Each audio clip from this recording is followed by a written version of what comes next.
Hoje nossa aula será sobre a Primeira Guerra Mundial, um fato importante que marca o início do século XX. Mas como entender esse acontecimento sem antes compreender o contexto em que ele ocorre? Assim, é necessário nós voltarmos um pouco mais no tempo e conhecermos um pouco sobre a Belle Époque, que acontece no final do século XIX, adentra ao século XX, e é um período marcado pelo processo de modernização da Europa. Nós vamos ter aí um grande desenvolvimento industrial, tecnológico na Europa, que vai resultar no surgimento dos automóveis, do telefone. Nós vamos ter diversos fatos e acontecimentos que vão marcar esse período, a grande produção industrial, e que esse período, conhecido como Belle Époque, ele vai interferir também no cotidiano das pessoas, nos modos de vida, e vai ser um período importante, que vai ser finalizado, vai ter como marco final o início da Primeira Guerra Mundial, 1914. Outro elemento importante para compreender todo esse conflito é entender que antes da guerra, antes de 1914, além de ser um momento de grande desenvolvimento industrial e tecnológico, né, esse período da Belle Époque, é também um período onde os países europeus vão estar entrando em conflitos em torno do domínio de territórios, né? Então, a necessidade de novos mercados, já que nós vamos estar vivendo aí um período de desenvolvimento industrial na Europa, então a necessidade de mercados para os produtos manufaturados, assim como a necessidade de matérias-primas financeiramente mais baratas, para que o lucro do que vai ser produzido a partir dessas matérias-primas pudesse ser válido, né? Pudesse ter realmente um retorno financeiro importante. Então, esses países europeus vão estar buscando territórios produtores, principalmente territórios produtores de matérias-primas, e que possam vir a se tornar receptores aí dos produtos produzidos na Europa, que são esses produtos manufaturados. Outro elemento importante é que, nesse momento, a Alemanha começa a se destacar na Europa, principalmente no campo militar, com a produção de armas e equipamentos bélicos. E aí a gente vai ter um processo político aí, uma ameaça da Inglaterra à Alemanha, em virtude de todo esse desenvolvimento industrial que a Alemanha vai se destacar, né? Então, é importante entender que esse crescimento industrial da Alemanha vai incomodar a Inglaterra, né? Vai desagradar não só a Inglaterra, mas outras potências europeias. E quando a Alemanha começa a se dedicar também à produção de uma marinha mercante, né? E também a produção de equipamentos bélicos, né? Armamentos, isso vai incomodar profundamente a Inglaterra. Outra coisa importante a se destacar é que, nesse período, os Estados Unidos e o Japão também vão avançar no caminho imperialista em suas áreas de influência na América e na Ásia. Então, esse é um importante contexto histórico desse período que antecede a Primeira Guerra Mundial. Um outro momento importante também, que ficou conhecido como Paz Armada, é esse período que antecede o conflito, onde os países europeus vão se dedicar a desenvolver cada vez mais e aperfeiçoar equipamentos bélicos, armas de grande poder de destruição. Ou seja, é importante compreender que esses países já estavam se preparando para um iminente conflito, né? Então, nós vamos ter aí o grande avanço da indústria bélica, a produção de navios de guerra, entre outros tipos de armas, que é o que a gente chama de corrida armamentista, que marca esse início do século XX. Então, é um importante acontecimento, ou seja, uma preparação para um possível conflito.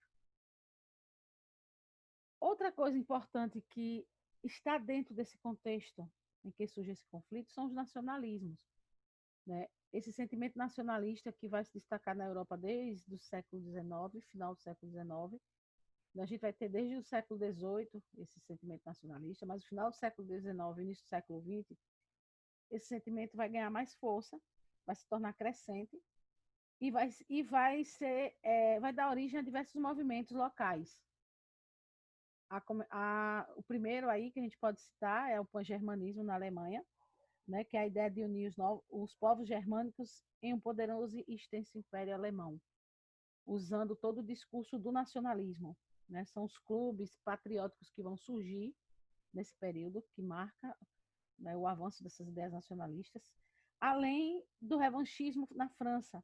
Né? O nacionalismo na França vai ser alimentado pelo sentimento de vingança, marcado pelo desejo de retornar a um território que a França perdeu para os alemães, que é o território da Alsácia-Lorena, né, que eram províncias ricas em minérios de ferro e que, devido à Guerra Franco-Prussiana, a Alemanha tomou da França. Né? Então, é importante perceber as particularidades desses sentimentos nacionalistas. Outro fato importante, e que é uma forte expressão desse sentimento nacionalista, é o que acontece na Sérvia, né, que é uma região que vai estar vivendo um conflito violento aí em torno dessa luta pela sua independência, né, em relação aos turcos e os austro-húngaros, né, o desejo que essa população tinha de construir aí, de criar a grande Sérvia.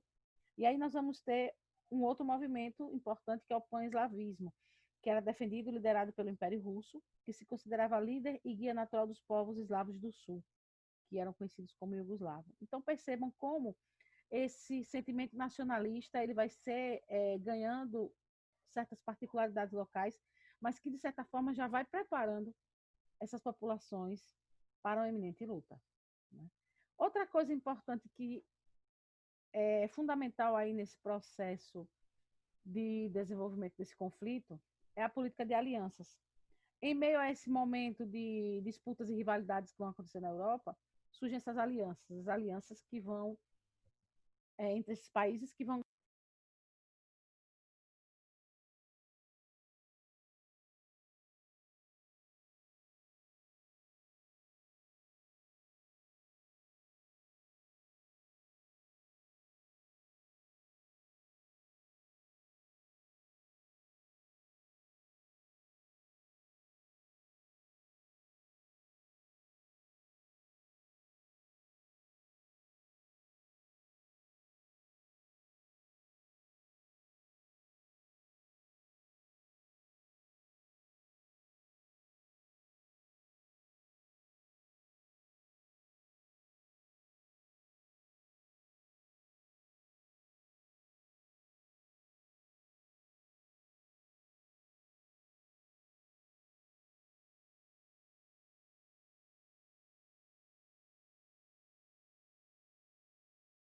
ser o estopim dessa guerra, que é o atentado de Sarajevo.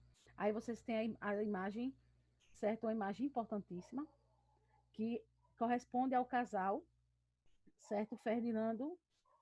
Francisco Ferdinando e a sua esposa, que sofreram um atentado e foram assassinados em junho de 1914. É um atentado que vai acontecer em Sarajevo, capital da Bósnia, e que vai ser considerado o estupim da guerra. Nesse dia, o Gávilo Princip, membro da organização Pan-Eslava Jovem Bósnia, assassinou a tiros Francisco Ferdinando e a sua esposa. Isso vai ser motivo, né, vai ser o estopim para que a guerra fosse declarada. Então, a partir daí, o que a gente vai ter? Depois que ocorre esse atentado, a Sérvia vai ser acusada de estar relacionada a esse atentado, e o Império Austro-Húngaro declara guerra à Sérvia, fazendo com que o sistema de alianças funcionasse como uma reação em cadeia. Então, a Alemanha declara guerra à Rússia, a França à Bélgica, e a Inglaterra, por sua vez, declara guerra contra os alemães. Então, percebam, essas alianças, elas são muito... a forma como elas vão atuar durante esse conflito é quase como um jogo de dominó. Você empurra uma pecinha, ela vai derrubando outra. Então, é uma relação em cadeia, né? E é extremamente importante compreender como um fato isolado vai ser o estopim de uma grande guerra. Né? Então, aí a gente vai ter todo esse início do conflito a partir desse fato que acontece em Sarajevo. Né? Aqui vocês têm toda a sequência de acontecimentos que vão resultar no início da Primeira Guerra Mundial, em 1914. Durante essa guerra, nós vamos ter aí algumas fases importantes. Primeiro, duas frentes de batalha importantíssimas. Primeiro, a gente vai ter lá a frente oriental, que concentra as potências centrais que vão enfrentar o Império Austro-Russo, ou o Império Russo. E já na frente ocidental estão lá as tropas da França, da Bélgica, que vai ser invadida pela Alemanha, motivo pelo qual vai entrar em guerra, e a Inglaterra. Então, observem que essas duas frentes vão ser os focos centrais do conflito.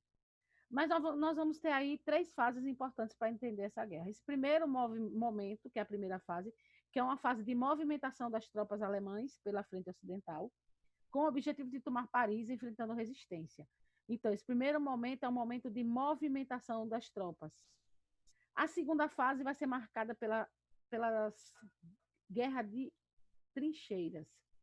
Né? As tropas vão se organizar nas trincheiras e guerrear. Né? Nós vamos ter a guerra, o conflito marcado aí.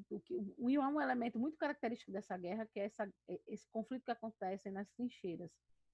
Né? E a terceira fase, que é quando a Rússia, em 1917, sai do conflito, assina um acordo com a Alemanha, sai do conflito para enfrentar um conflito interno, que é a Revolução Russa, e os Estados Unidos entram no conflito quando são atacados aí pelos submarinos alemães.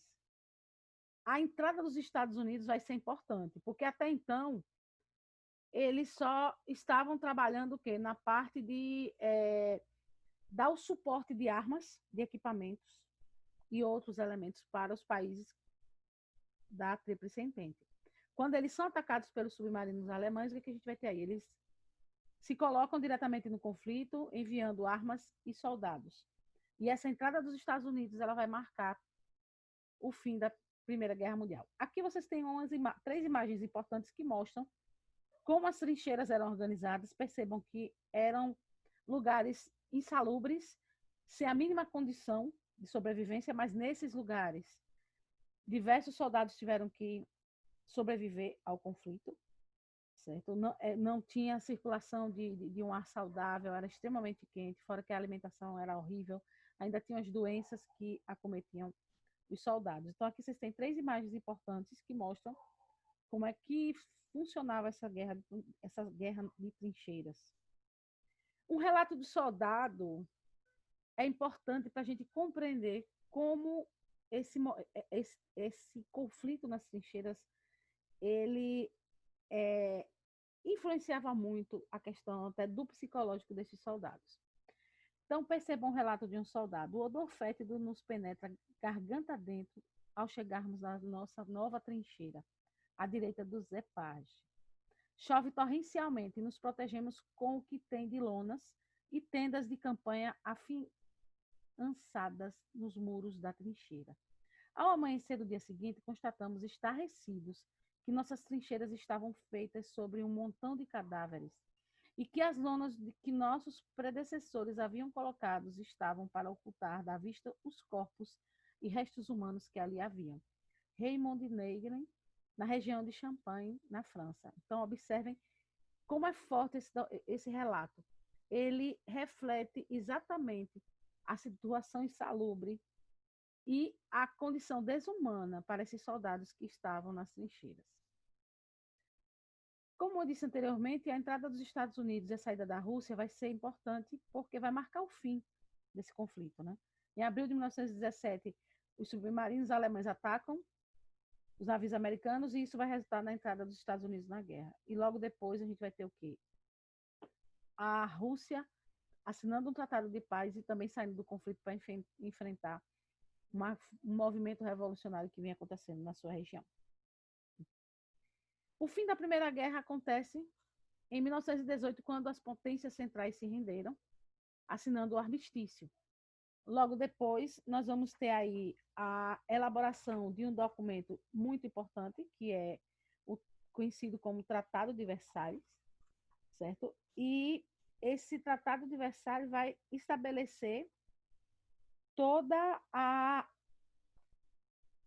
o processo de reorganização europeu da Europa em função da rendição dos países, principalmente da Alemanha, que vai receber aí as penas maiores, né, nesse documento.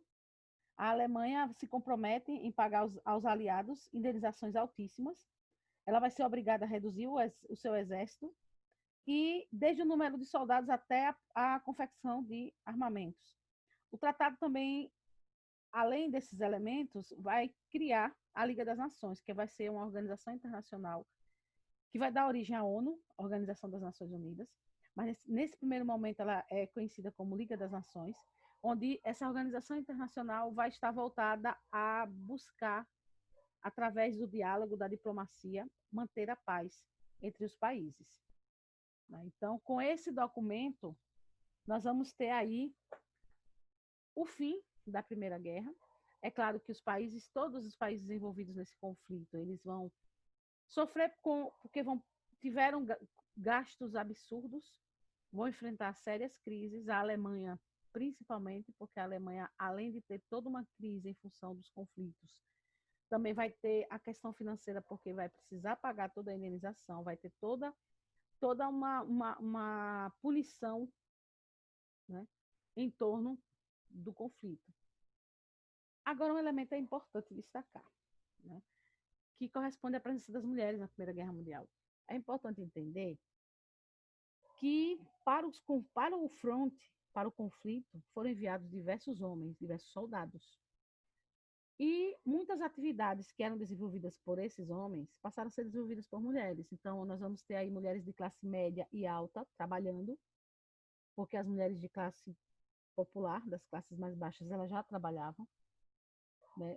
E diversas atividades as mulheres vão estar atuando, seja nas regiões rurais, na produção agrícola e criação de animais, nas áreas urbanas, nas fábricas, nas indústrias, principalmente indústrias bélicas, e muitas vão se dedicar também a serem motoristas, certo? Vão estar dirigindo.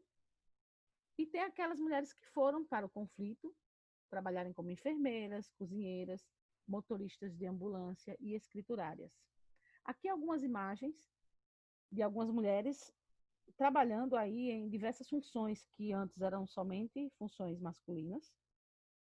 Né? Aqui vocês observem, tem imagem de uma enfermeira, de um trabalho em fábricas, ocupando aí a função de diversas mulheres. É importante entender também que esse final da Primeira Guerra Mundial vai resultar numa transformação na condição da mulher, no processo de emancipação feminina.